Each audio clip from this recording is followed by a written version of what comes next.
Linda Deda, você foi a primeira, bem-vinda. Vamos chegando, Eliette Santana, boa noite, boa noite, boa noite. Vamos chegando. Mais uma segunda-feira na nossa vida. Psy Luiz, André Montezan, Thiago Rocha, Pastor Alexandre Reis, meu brother, Bebel, Cida Leite, professora Milésima Aguiar, Pastor Maurício Santana, Gilson Correia, Carla de Calles, psicólogo Luiz Alfonso, André Montezan, Thiago Rocha, Rayana Guimarães, Diego Cruz,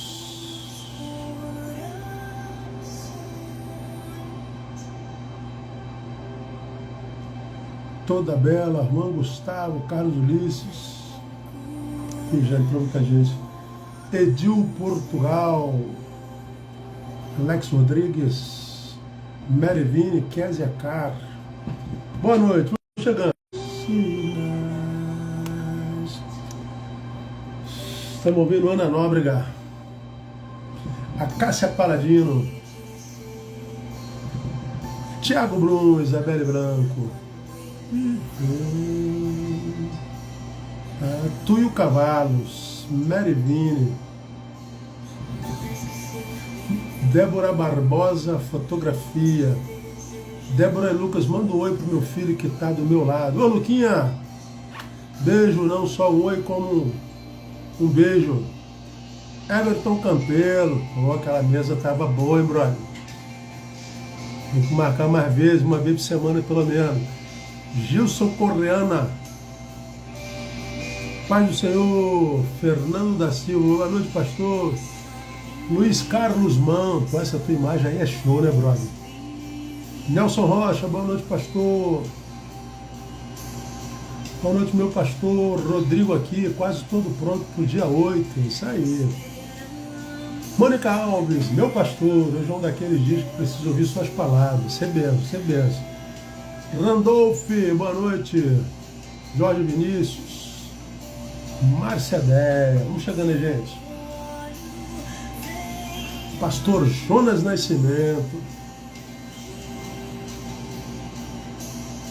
Personal Chai, Fala Papo 10, bem-vindo, filho meu. Abner Jardim,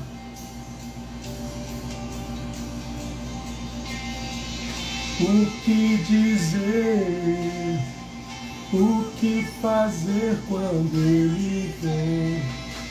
Lua com Deus entrou. Boa noite.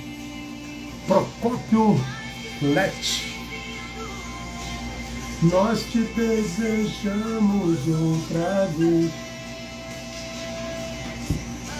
aqui.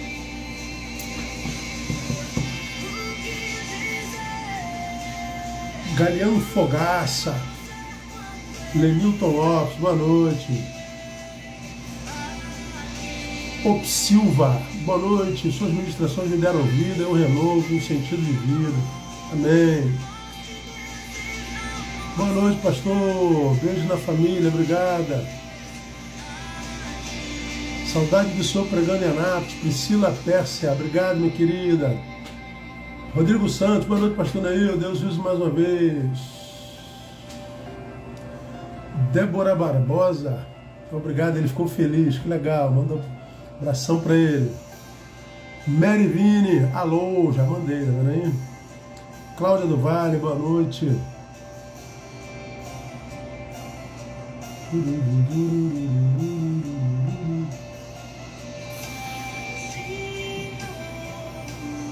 Paz de... Irmã, muita gente, não dá para ver tudo. Nelson Rocha. Paz de novo. Jorge Vinícius.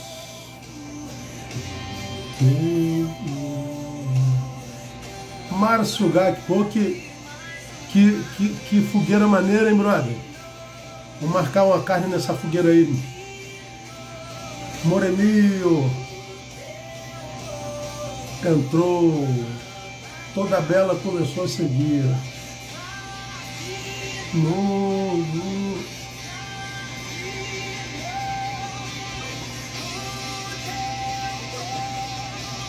Clama-te o que dizer. Gabi 4WR. Oro todos os dias pela sua vida e ministério. Você toma bênção. Obrigado, minha querida. Boa noite, pastor. O Congresso de Homens de Pouso Alegre. Não tem mais, filho.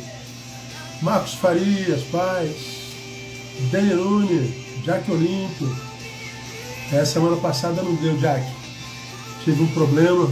Minhas noites estão quase todas tomadas com pacientes. Agora eu agradeço a Deus por isso.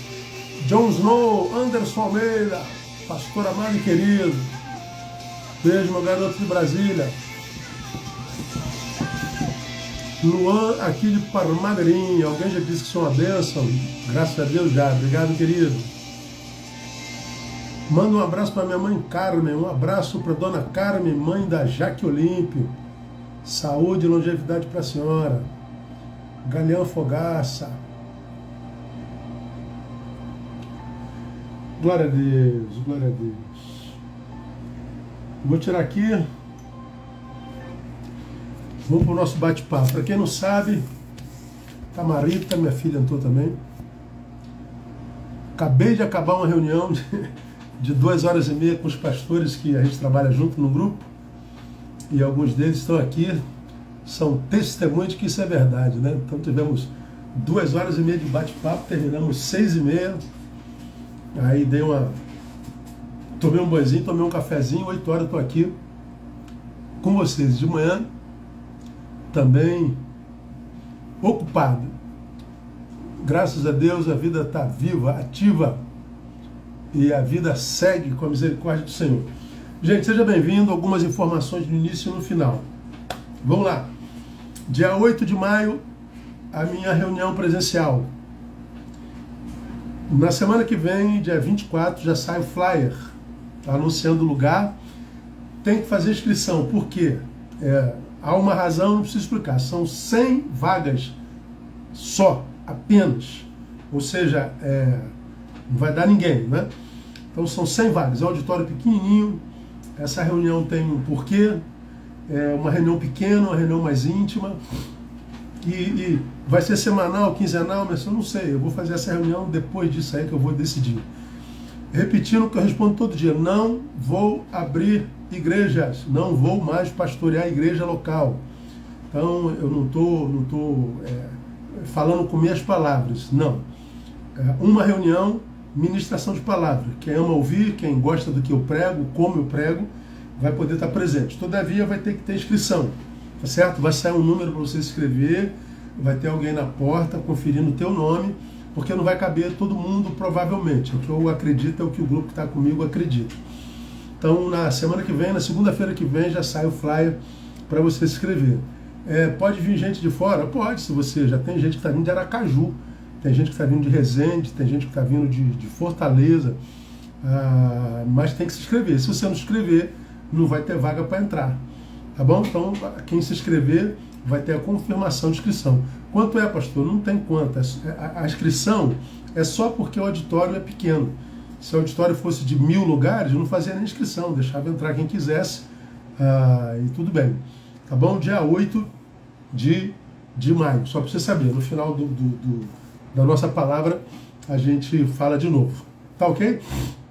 Vamos lá. O nosso tema de hoje é desumanização ou processo. Eu ministrei essa palavra e na qual fiz uma reflexão na minha devocional da semana passada, há muitos anos. E naquela época eu dei um tema de humanos a nada. Nessa oportunidade, desumanização ou processo. Eu não sei qual o nível de percepção do tempo presente que cada um de vocês tem. Eu tenho medo do que vejo acontecer na sociedade hoje em dia. Eu estou em rede agora e não tem jeito, acaba chegando a nossa timeline, eu sigo meia dúzia de gente, mas eu sigo jornais. E na acorda, a primeira coisa que eu vou fazer é ver jornal. E quem está informado desse tempo presente está assustado com o que está vendo. Eu acabei de ver uma reportagem agora, 15 minutos atrás, de um grupo de militares, polícia militar, sendo agredido por transeuntes. Um ficou desmaiado no chão.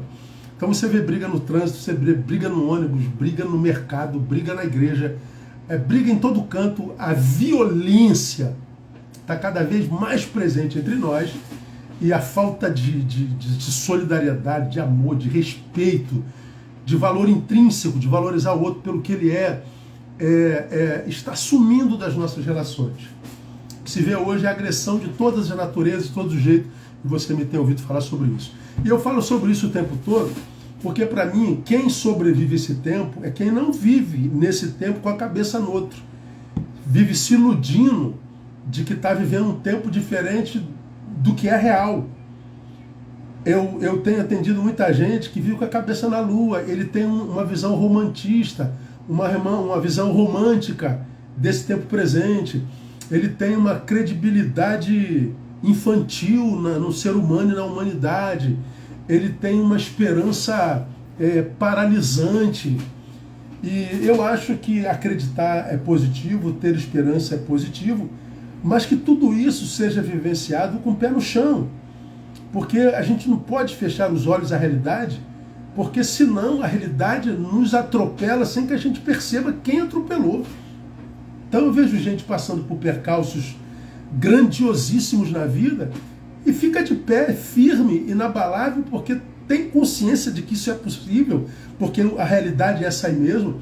Mas tem gente que passa por adversidade, sucumbe, porque ficou pensando de forma romântica sobre a vida e sobre as pessoas, e quando a vida atropelou, quando a pessoa machucou, ela foi paralisada não pela dor gerada, mas pela perplexidade de ter sido atropelada. Então, que você sofra pelo que aconteceu, mas não pela perplexidade de ter sido alvo do acontecido. Porque a perplexidade, meu Deus, eu nunca imaginei que Jesus amado, como pode? Meu Deus, quanta violência, como as pessoas estão. Tá tudo aí diante da nossa fuça. Só não vê quem não quer, só não vê quem se recusa. E, lamentavelmente, à medida que o tempo vá passando e, sobretudo, se deteriorando, a gente tem que se readaptando a esse tempo presente. Eu não posso viver em 2021 da mesma forma como eu vivi em 2010, porque 2021 é um tempo mais perigoso, mais violento, menos empático, mais egoísta. E à medida que esse mundo vai piorando, eu não tenho que piorar, eu tenho que melhorar na arte de ser quem eu sou, me adaptando às possíveis ameaças, às possíveis ciladas que estão diante de mim, para que, caso a mim aconteça alguma coisa, eu não sucumba a essa coisa, ou para que nada aconteça a mim. Então isso é viver a palavra, cuida de ti mesmo. Então, uma das melhores formas de nós nos cuidarmos é termos uma boa percepção do tempo presente, é termos uma boa cosmovisão, é termos uma visão realista do tempo presente. E eu quero ler Mateus capítulo 24, versículo 12, que é o texto, hoje um dos textos mais conhecidos da Bíblia Sagrada, sobre o qual já preguei 1000 vezes, mas eu quero trazer uma nova visão, uma nova revelação para vocês que me acompanham aqui, presencialmente ou que vão assistir depois de agora, depois de hoje. No capítulo 24 de Mateus, nós vemos Jesus falando sobre o sermão profético, e no sermão profético ele fala sobre o princípio de dores e fala sobre a grande tribulação. No trecho que ele fala sobre o princípio de dores, e se você ler o texto que fala sobre o princípio de dores, você vai ver que ele já fala de um tempo que tem muita dor. E ele diz que é muita dor, e essa muita dor é o princípio das dores. Então o princípio das dores já será intenso, por várias razões. E uma delas por causa do que está escrito no versículo 12 do capítulo 24 de Mateus. É por se multiplicar a iniquidade, o amor de muitos esfriará, ou o amor de quase todos esfriará. Essa é uma palavra de Jesus de Nazaré, aquele que é o Senhor da história e que conhece os tempos e que discerne os corações dos homens. Então ele está dizendo que à medida que a gente se aproxima do fim, o dia do juízo, o dia do seu retorno, ele está dizendo que uma dessas marcas será que o amor de quase todos, esse muitos lá no grego, dá para ser interpretado como quase todos. Então ele está dizendo que uma das marcas do tempo do fim é que a geração que ali estaria viva seria uma geração cujo amor seria rarefeito.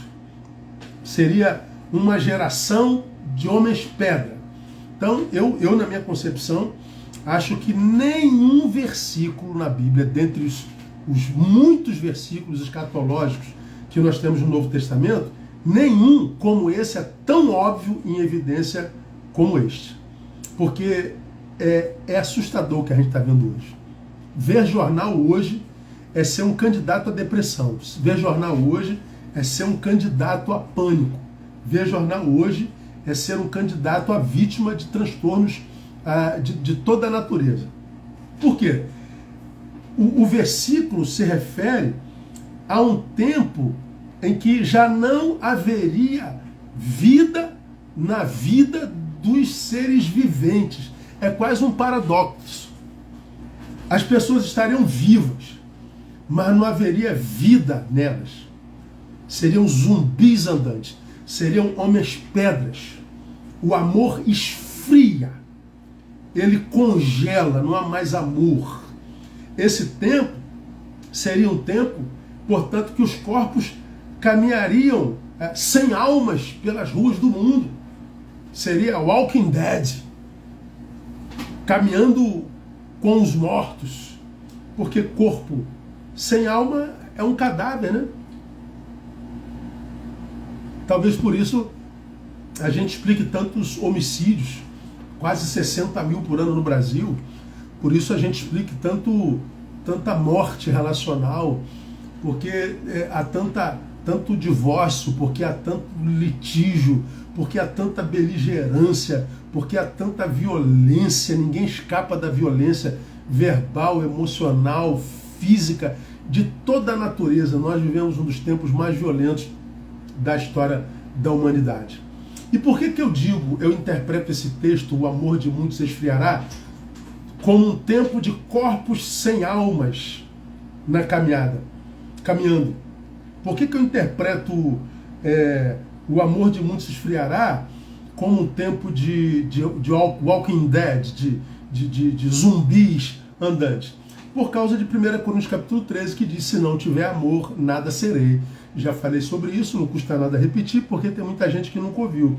Paulo diz que, ainda que eu falasse a língua dos homens e dos anjos, não tivesse amor, nada seria. Ainda que eu entregasse meu corpo para ser queimado, ainda que eu tivesse todos os dons, ainda que eu distribuísse todos os meus bens para o sustento dos pobres, e não tivesse amor, eu nada seria. Então, à luz da palavra, espiritualmente falando, vida e amor se confundem.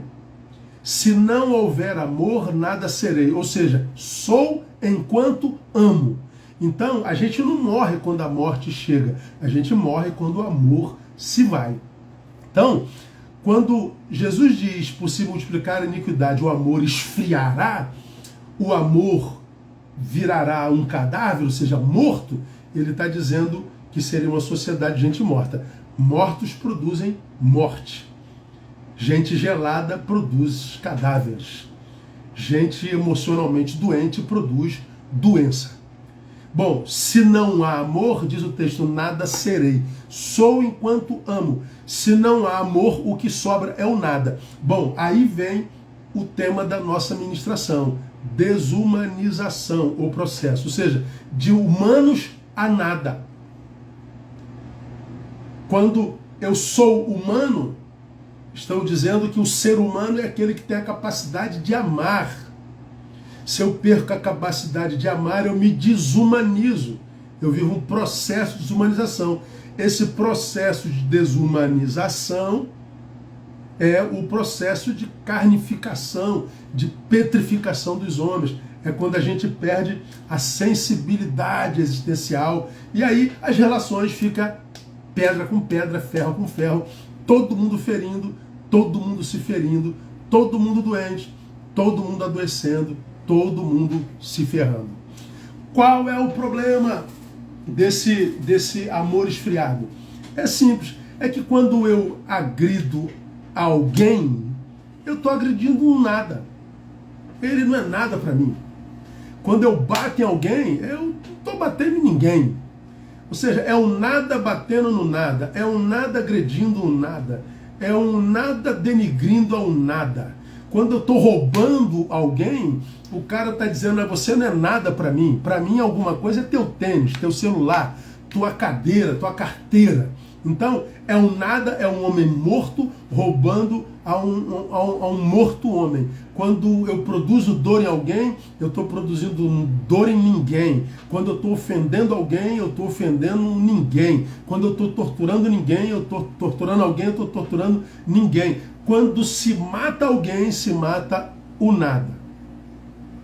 A quem ou ao que a gente faz mal?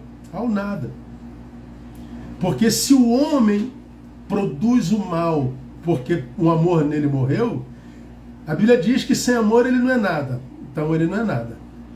E por que ele está fazendo outro alguém? Porque o outro é nada para ele. Então você perceba que a violência de toda a natureza que a gente vê hoje, essa sua incapacidade de engolir sapo, e muitas vezes a gente tem que fazer isso para sobreviver, essa sua incapacidade de conseguir deixar de comentar para ferir, para magoar, para se posicionar. Você tem que se posicionar, pastor, se posicionar o caramba, ou se posiciona onde há ouvidos, onde tem a gente cerebralmente normal, onde tem a gente que não seja gente através de filtro, uma imagem mentirosa. Se vai se posicionar, posicione-se em qualquer lugar, mas aqui é farsa, tudo é farsa. Então, é o nada fazendo nada a ninguém. Esse tempo seria, portanto, o tempo da total indiferença. Ou seja, não sinto nada por você, você não sente nada por mim, ninguém sente nada por ninguém. Então, canalha, pilantra, vagabunda, safada, grosso, cavalo, filho disso, filho daquilo, maldito, e você não sabe da história a metade. Nós nos transformamos nessa sociedade pedra, desumanizada, de humanos a nada, e esse nada ser virou nosso status quo vigente. Virou regra. Agressão, agressão, agressão, agressão, agressão, agressão, agressão, agressão. Hoje é tanta agressão que os agredidos quase que já nem ligam mais para as agressões, porque virou regra. E quase sempre, quando você vê alguém apanhando demais nessa geração, principalmente pelos crentes, quase sempre, se você for lá analisar, você vai ver que geralmente a pessoa é gente boa, mas ele confrontou o status quo. É um negócio muito doido que a gente está vivendo hoje. Então, vivemos esse processo de desconstrução de humanos a nada. A pergunta para hoje é: como que um ser vivo, saudável, humano, solidário, se transforma nesse nada? Como que um ser humano saudável, empático, passa por esse processo de transformação, de decadência, de deformação?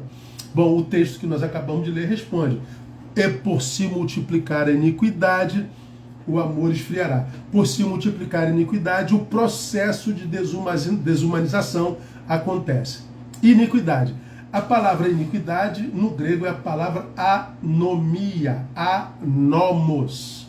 traduzido a partícula contrária, nomos, lei. Então é aquele que é contra a lei. Então, traduzindo, é um contra-regra, é um desregramento. A iniquidade é aquilo que burla a lei, que burla a regra. É o desregramento. E o desregramento aqui não é só imoralidade sexual, é o tempo com a total ausência de autoridade. E a ausência de autoridade é o fim de todos os limites.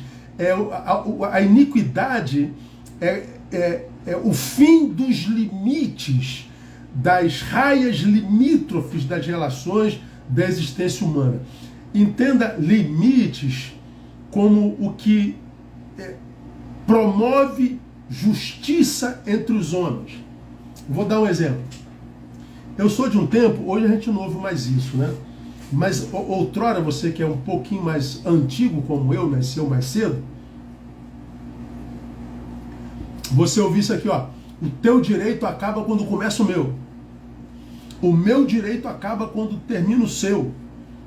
Ou seja, o teu direito acaba quando começa o meu. Ou seja, há um limite para você se meter na minha vida. Há um limite para eu me meter na sua vida.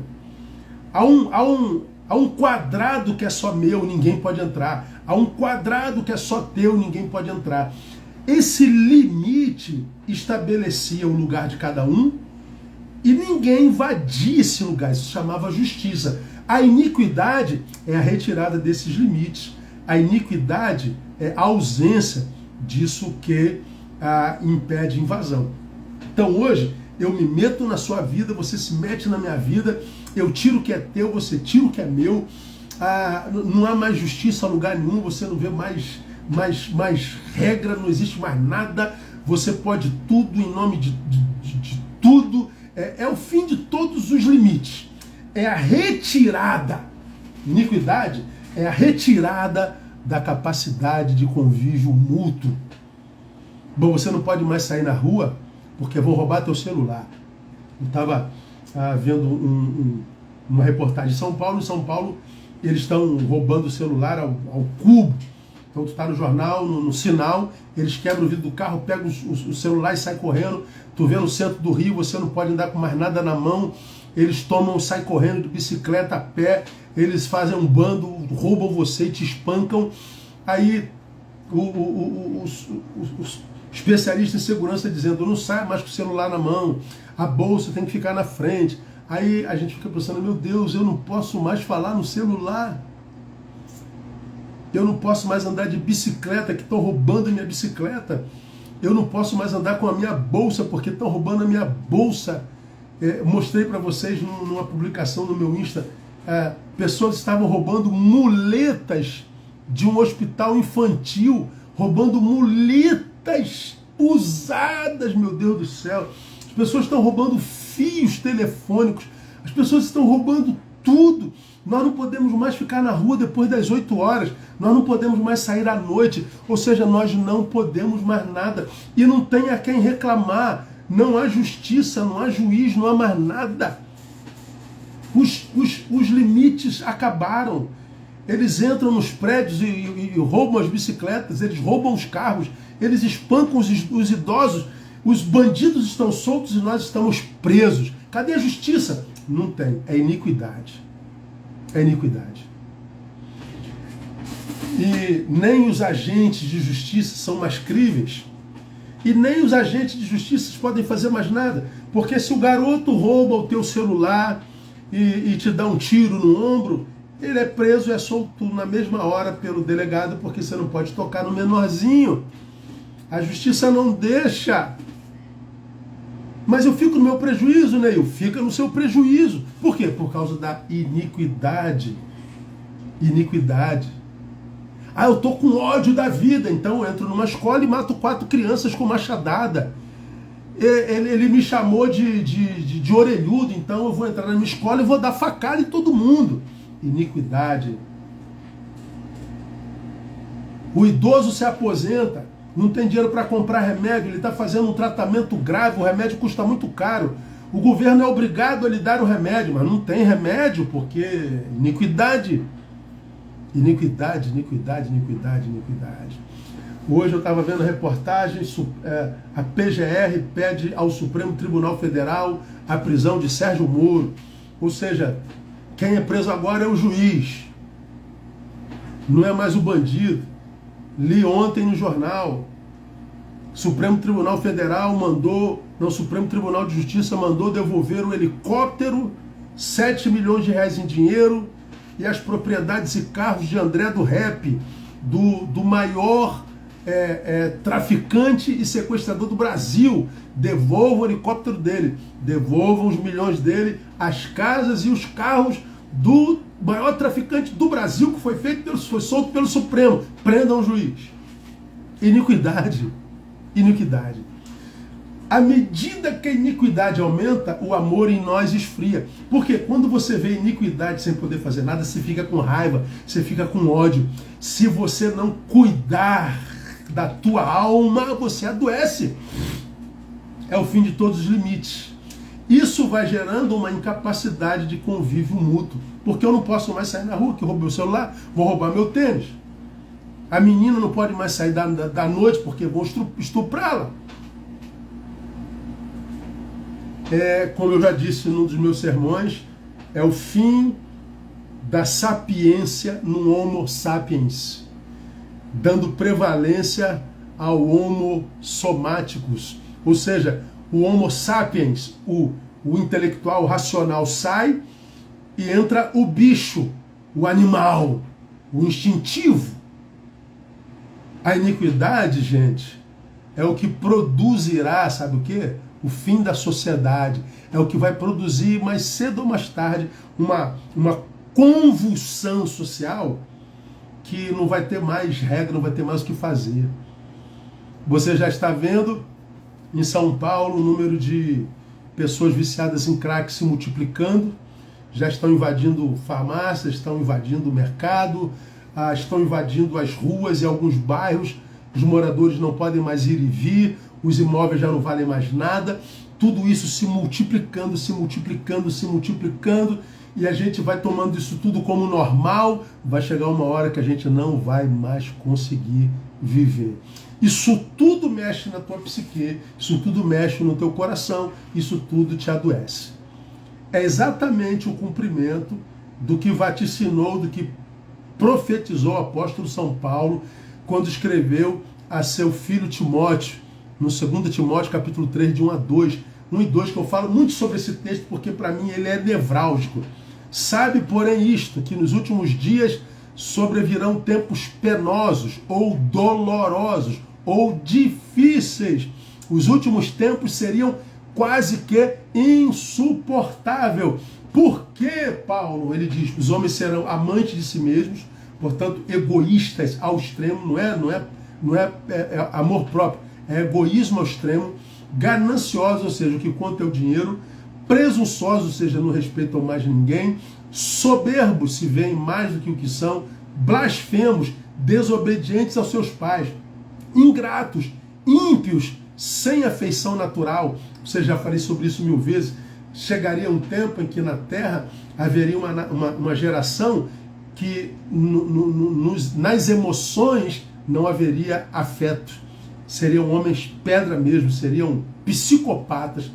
Essa geração já habita o planeta. Essa é a geração filha da iniquidade. Por causa dessa iniquidade, o amor de quase todos esfriará. O teu pode esfriar. O teu já pode estar esfriando.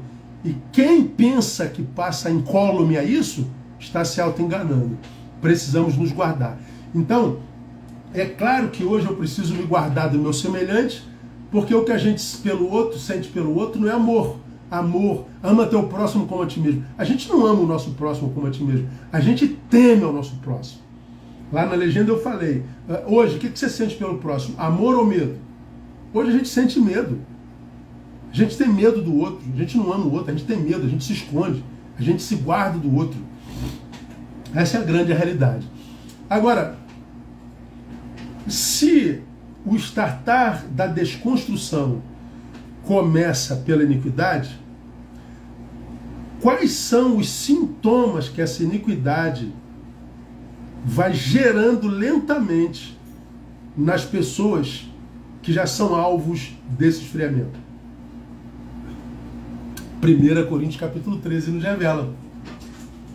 O mesmo que diz que se não houver amor, nada serei, é o mesmo que diz como que a iniquidade processa isso em cada um de nós. Vamos lá. Me empresta teu cérebro, raciocina comigo. Se não houver amor, nada serei.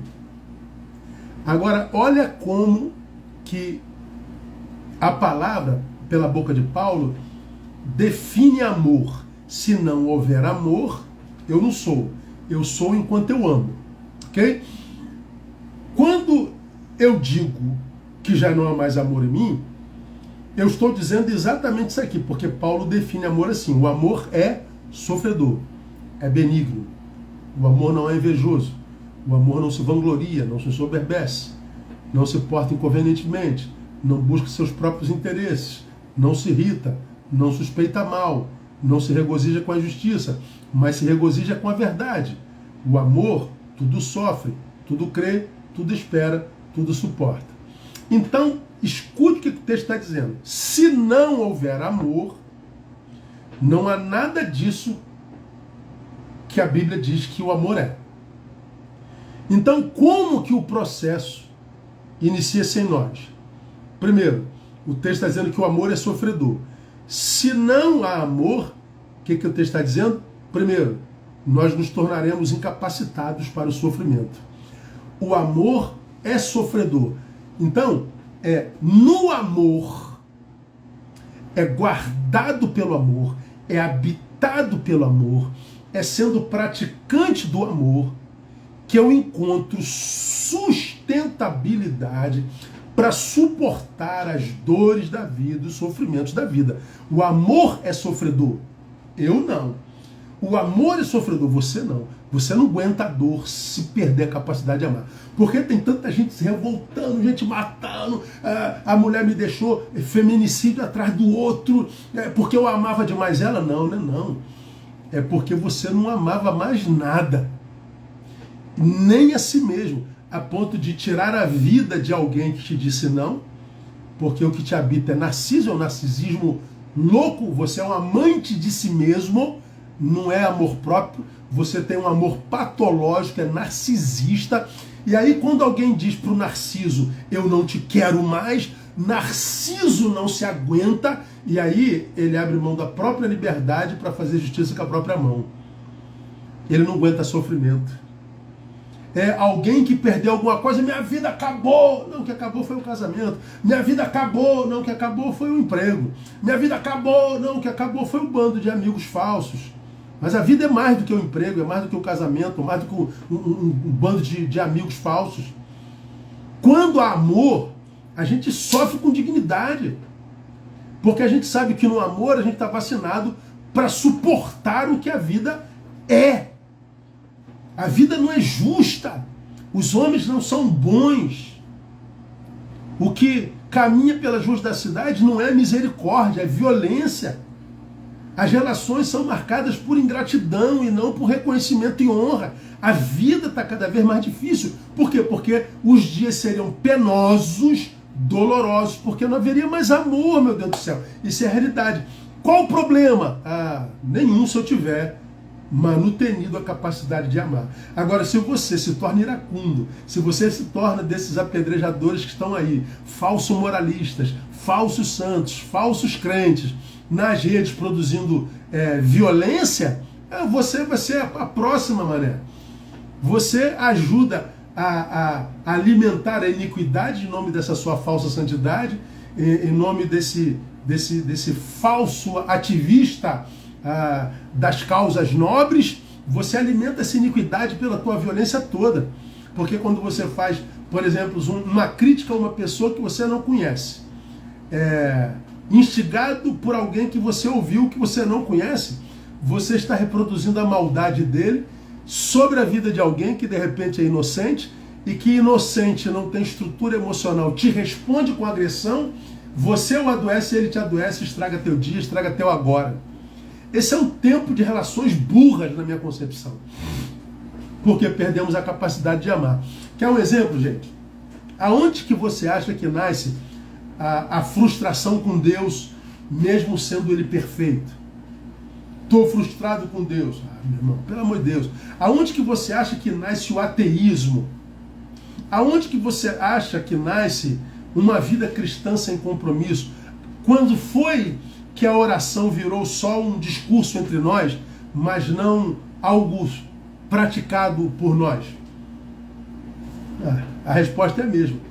A incapacidade de lidar com o sofrimento. Por que a pessoa está frustrada com Deus? Porque se Deus existisse, eu não estaria sofrendo desse jeito. Se Deus fosse justo, não tinha acontecido isso comigo. Por que existem os ateus? Porque se Deus existisse, não existia o mal. Se Deus existisse, não existia injustiça. Onde nasce a vida cristã sem compromisso? Gente frustrada com Deus. Quando foi que a oração virou só discurso na vida dos crentes? Oraram, não acontecia nada, pararam de orar. Só oram domingo e no horário do culto, pô. É só você perguntar a si mesmo se a sua vida de oração é saudável. Ora, 99% de vocês responderão: não, pastor, minha vida de oração não é saudável. Se a gente acreditasse tanto na oração como dizemos crer, a gente oraria muito mais do que a gente ora. Mas a gente não crê. Porque nós estamos feridos, nós estamos magoados, nós estamos ressentidos. Se há um grupo de gente ressentida, se há um grupo de gente reprimida, recalcada no mundo hoje, é o mundo dos religiosos. Você não pode fazer nada, você é todo bloqueado. Então há muita gente ressentida com Deus, ressentido com o próximo, ressentido consigo mesmo, ressentido com o mundo. E aí o que acontece? Se torna incapaz para o sofrimento. Baixa resistência ao sofrimento. O que acontece? Você verá o seu amor esfriando. Faça uma autoanálise a partir de hoje. Segunda coisa que acontece no processo nós vamos nos tornando, se o amor acaba, o texto diz que o amor é benigno. Ou seja, Neil, você só continua fazendo bem se você manutenir a capacidade de amar. Porque se você perder a capacidade de amor, você para de amar, você para de fazer o bem. Então como é que a gente vai esfriando o amor? Quando a gente se torna sonegadores do bem. Se me torno incapaz de suportar a dor, o que me sobra é o coitadismo. O que me sobra é a revolta, a amargura. O que produz, sobretudo, o quê? A incapacidade de amar e fazer o bem. Quanta gente amarga, quanta gente infeliz, quanta gente ranzinza, quanta gente violenta, quanta gente se escondendo atrás de sentimentos, mas que na verdade é muita gente infeliz. Por quê? Porque não souberam lidar com a sua dor, se tornaram amarga. Primeiro, a gente diz assim: bom, pastor, mas eu nunca faria mal a alguém. Eu acredito. Não fazer mal a alguém é positivo. Mas eu não estou falando disso, estou falando da sua incapacidade de fazer o bem. A Bíblia diz que aquele que sabe fazer o bem não faz, comete pecado, peca. Então nós temos um monte de gente boa que não faz bem. Por quê? Não fizeram para mim.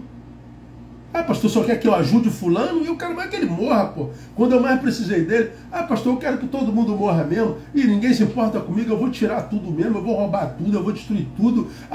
Pois é, você está incapacitado de fazer o bem. A iniquidade está te matando. Mas, diz que o amor não é invejoso. A inveja é uma desgraça, eu já falei sobre a inveja 1000 vezes. O invejoso, ele não deseja o que você tem, ele quer que você perca o que você tem. Ele olha para você, ele não quer ser inteligente como você, ele não quer ser bonita como você, ele não quer ter o corpo que você tem, ele não quer ter a família que você tem, ele não quer ter a intimidade com Deus que você tem, ele quer que você perca tudo isso. Ele não quer ascender como você, ele quer que você decaia como ele. A palavra inveja no grego, sabe qual é a palavra? A palavra dizelu. D-Z-E-L-O-O. Dizelu, traduzido, é esforçar-se por. Então, é o amor que me capacita para me esforçar, para correr atrás do que eu desejo, para que eu não precise invejar ninguém, para que eu não precise tomar de ninguém. É o amor que me faz correr atrás. Mas quando o amor acaba, eu não tenho mais pulsão de vida, eu não tenho mais vontade de correr atrás, eu não acredito mais em mim. Aí eu passo a sofrer pelo que o outro conseguiu e eu não. Essa é a marca mais contundente desse tempo presente. Muita gente sendo apedrejada, não é porque errou não, é porque quem apedreja morre de inveja. Cara, eu vi isso muito claramente na minha vida no passado. Como quando o meu lugar ficou vago, como teve gente lá desesperada pelo meu lugar. E o pior, os desesperados não conseguiram o meu lugar. É uma coisa triste de se ver, né? Inveja é querer ter o que você tem e não ter capacidade para correr atrás disso. Mas o amor, o texto diz que o amor não se vangloria. Ou seja, o amor nunca faz com que o sujeito se vanglorie de ter algo, de ser algo, a ponto de arrefecer o valor do outro. O Instagram é a catedral dos vangloriosos. As redes sociais é a catedral do exibicionismo. A rede social é a catedral da mentira, da exposição de uma vida que não vive, de uma inteligência que não tem, de uma santidade que da qual passa longe. É o lugar da farsa dos vangloriosos. Bom, quem se ama não se exibe. Quem se ama não vende a própria imagem. Quem se ama vive vida simples. Quem se ama não precisa do like do outro. Quem se ama não precisa do elogio do outro. Quem se ama não precisa da bajulação do outro. Ele não se vangloria, ele não se gloria vãmente. Mas a Bíblia define o amor como algo que ele não se ensoberbece. Ou seja, se eu não tenho amor, o que me sobra é soberba. Ou seja, eu tenho sempre razão, a minha religião é a única certa, apedreje quem é da outra, a minha visão de mundo é a única certa, apedreje quem é do outro, eu sou inerrante, apedreje quem errou. Essa soberba nojenta rege os corações dos homens presentes. Quanta gente que come sardinha rota, caviar, quanta gente insuportável, quanta gente intragável nesse tempo presente. Mas o texto define o amor como não se porta inconvenientemente. Quando o amor esfria, eu me torno uma pessoa inconveniente. Aquele chato, aquele invasivo, aquele sem noção. Mas preste atenção no que eu vou te falar aqui agora. Olha aqui para mim. A tradução literal de inconveniente, sabe o que é? É cheio de tato. O amor não se porta inconveniente. O amor é cheio de tato. O amor tem cuidado com o sentimento alheio. Se eu perco o amor, eu perco o tato. Então, eu vou dar notícia sem tato. Eu vou tratar sem me preocupar com o sentimento. Eu vou opinar sem me preocupar com quem está no entorno. Se tem pai, se tem mãe, se tem filho, se é verdade, se não é verdade.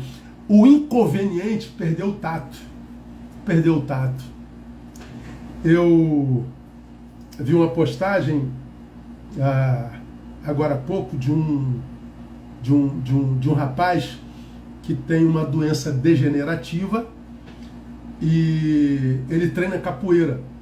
Ele gravou um vídeo fazendo gestos da ginga, mas do jeito dele, sem coordenação, porque ele já está todo paralisado. Mas ele está ali se esforçando, cara. Que coisa linda foi ver aquilo. Aí tem um monte de comentário dando força pro cara. Pô, que legal, maneiro. Aí teve um que disse assim, que coisa ridícula. Será que esse cara não se enxerga? Gente, eu vejo um homem desse fazendo um comentário desse. Aí é que eu vejo que se eu não me cuido, eu adoeço mesmo. Porque eu tenho vontade de esganar um camarada desse. Eu tenho vontade de bater de pau num cara sem tato como esse. Sem cuidado com o sentimento alheio. Com um homem inconveniente como esse. Ele está vendo que a pessoa tem uma limitação, tem uma enfermidade, e ainda assim ele não se preocupa. Hoje, ninguém se preocupa com mais nada. A gente só vê violência. Por quê, gente? Porque nós estamos no processo de desumanização. Estamos deformando-nos de ser humano a nada. E a última definição do amor à luz da palavra é que o amor não é egoísta, ou seja, não busca seus próprios interesses. O amor nunca alimenta o egoísmo. Quem ama nunca vive para si. Ele está sempre envolvido numa causa alheia. Ele não consegue não fazer nada. Ele sempre vai ser uma ponte, de algum jeito. Ele sempre vai ser um acolhedor, um sustentador, um mantenedor. Ele vai ser marcado por generosidade. Mas se não houver amor, irmão, o que sobra na sociedade é gente do mal, gente invejosa, gente que vive se vangloriando, gente soberba, gente sem tato, sensibilidade, gente egoísta e gente que está incapacitada para o sofrimento. Quando isso começa a acometer os seres humanos, consequências vêm. Quais as consequências de ser alcançado por esse sintoma, pastor? Dessa deformação de humano a nada, desse processo de desumanização. Bom, o próprio texto começa dizendo, diz que o amor não se irrita. Nós ficaremos irritados, pavio curtos, iracundos. Nós não teremos paciência para mais nada. O texto diz que o amor não suspeita mal, ou seja, se nós já vemos o amor definhando em nós, perderemos a capacidade de confiar, de acreditar, de dar segunda chance. A Bíblia diz que o amor não se regozija com a injustiça, ou seja, nós seremos tomados pela iniquidade. Será que é verdade? Será que não é verdade? E se é verdade, foi assim como contaram? Não, a gente não quer saber mais. A gente simplesmente apedreja. Virou regra. Virou status quo. É assim que é a vida, uma vida de iniquidade, que se regozija com a injustiça. Nós seremos incapazes de viver a vida. Porque o texto diz que o amor tudo sofre. A vida é sofrimento, tudo crê, preciso de fé. Tudo espera, não perde esperança. Tudo suporta, tudo, o amor suporta tudo. Hoje o ser humano não aguenta mais nada. Por que não aguenta mais nada, irmão? Porque ela perdeu a capacidade de amar. Meu querido, minha querida, deixa eu dizer uma coisa para você. Esse processo de desconstrução, ele não acontece da noite para o dia, ele vem devagarinho. Eu acredito que todos nós somos tocados por esse processo. Alguns conseguem paralisá-los, alguns conseguem fazer com que ele retroaja. É possível que de quando em vez ele consiga avançar, mas porque esse alguém está atento, ele consegue retroagir de novo. Ele vai lutando contra esse processo. E ele consegue permanecer um ser que consegue amar, que consegue perdoar, que consegue, portanto, suportar qualquer coisa. Porque se a Bíblia Sagrada diz que Deus não permitiria que nenhum sofrimento que viesse a nós fosse maior do que aquele que a gente pudesse suportar, então é verdade. Agora, para quem essa promessa? Para aqueles que não permitiram que esse processo de desumanização o alcançasse. Aqueles que não se permitiram ser tocados pela indiferença. Aqueles que não se permitiram se tornar pessoas vangloriosas, soberbas, inconvenientes, insensíveis, invejosas, se regozija com a justiça. Ou seja, Deus faz a parte dele se eu fizer a minha. Se ele diz que virá sobre mim problemas, mas nunca problemas maiores do que eu, se esse problema chegou até você, independente do tamanho dele, é porque Deus sabe que você pode suportar, ou poderia, se não tivesse, se tornado tão iracundo, tão apedrejador, tão falso moralista, tão falso santarrão, tão personagem, tão isso que você sabe que você é. Quando a vida perde o amor, irmão, a vida se torna um horror. Por isso nós temos tanto suicídio, por isso nós temos tanta gente desistindo, se entregando ao vício, se entregando ao crime, se entregando à imoralidade. Gente que não consegue se soerguer porque errou, porque caiu, porque foi alvo de ingratidão, porque falaram mal, porque foi injustiçado. Ah, falaram mal de mim, então eu vou entrar num colégio e matar todo mundo. Fizeram bullying de mim, então eu vou entrar e vou dar machadada em criança. Eu vou entrar em escola, vou atirar em todo mundo. Eu vou dizer que ninguém presta, todo mundo é safado? Não vou não. Não vou não. Eu vou continuar sendo quem eu sou. Mas pastor, vou continuar tirando pedra. Pastor, ninguém vai... O problema é dele, gente. O seu papel é continuar sendo quem você é. Gostem ou não gostem. O teu papel é continuar semeando o que você sempre semeou. Então, se você semeou a vida inteira, o tsunami passou na tua vida, você deixa de semear o bem, você pode até se soerguer em função do bem que você semeou no passado. Mas se você, a partir da dor, começa a semear o mal, se você cai de novo, se a vida te derruba, você não se soergue mais. O que faz da vida uma vida que vale a pena é o amor. Gente, se os teus irmãos estão apedrejando, amaldiçoando, ridicularizando, blasfemando, denigrindo, é problema deles. Não faça tu a mesma coisa. Pode falar bem? Fale. Não pode? Cale-se. Conheceu a história toda? Não, então não opine. Te pediram opinião? Não, então não dê. Porque se você não tem conhecimento de causa. Porque se você entra no bando, você apedreja, você perde a individuação, como diria Jung, e vira uma massa de manobras. Não permita que isso aconteça contigo, não. Você só tem uma vida para viver e não estraga a tua vida, permitindo que esse processo de desumanização te alcance. Amém, amados? Ouça essa live de novo amanhã, ouça depois, ouça devagarinho, para ela, anota, porque há muita riqueza da palavra de Deus aqui, e eu espero que você possa experimentar ou aproveitar o máximo que você puder dessa beleza de palavra que Deus ministrou no nosso coração nessa noite. Nós vamos orar. Nossa oração, eu quero louvar a Deus e abençoar a vida do Tiago Braz Alves, do Vitor Ribeiro, da Luciana Santana, da Manuela Figueiredo, do Márcio Pastore, do Alisson da Silva, do Mateus dos Santos, da Jaqueline Silva, do Leandro Souza, do Jorge Vinícius Fontes, da Raquel Machado da Silva, da Daniele Barreto, da Cristina Rui, da Suzana Teixeira.